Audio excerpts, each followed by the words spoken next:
বছর যাওয়ার পরে আমাদের দেখা হয়। 2018 থেকে পরিচয়, আর 2020-তে আমাদের দেখা হয় জলপাইগুড়িতে তিস্তা। একটা চিন্তায় ছিলাম যে বাড়িতে আদৌ ওটা মেনে নেবে কিনা পরবর্তীতে। তারপর দেখি না, আস্তে আস্তে মোটামুটি সবই ওদের বাড়ি থেকেও ঠিক, আমাদের বাড়ি থেকেও মোটামুটি ঠিক।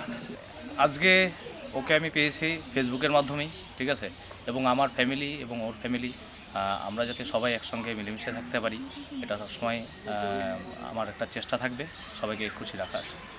প্রথমে ওকে আমি ফ্রেন্ড রিকোয়েস্ট পাঠাই, তো টুকটাক প্রথমে কথাবার্তা হতো, তারপর আস্তে আস্তে সেটা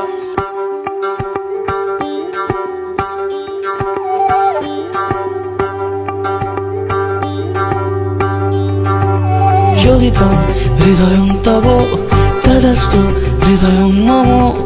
এক জীবনের রোদ্দুরে তুমি হয়ে থেকো চায় সম। ভালোবাসা ছিল এতদিন একা একা, প্রজাপতি এসে বসেছিল তার কাঁধে। ঠিক তারপরে তোমার আমার দেখা, এখনো মানুষ এভাবেই ঘর বাঁধে।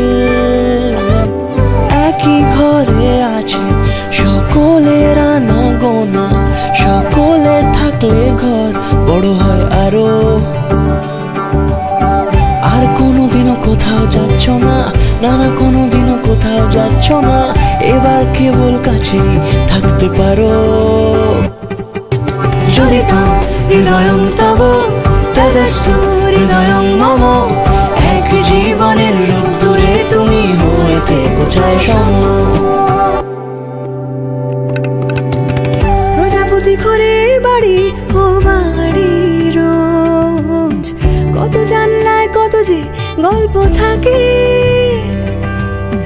কেউ পেয়ে যায় শুরুতেই তার খোঁজ, কেউ দেখা পায় অনেক অনেক দূরের বাঁকে। তবু ভালোবাসা কখনো হয় না খালি, মন ভেঙে গেলে সানাই সুতোয় জোড়ে। তুমি আমি আরে কাহিনী রূপশালী, তুমি আমি আরে কাহিনী রূপশালী, আমাদের নামে প্রজাপতি যেন ওড়ে। যদি তো হৃদয়ং তব তেজস্তু হৃদয়ং মম। এক জীবনের রোদ্দুরে তুমি হয়ে থেকো চায় সম।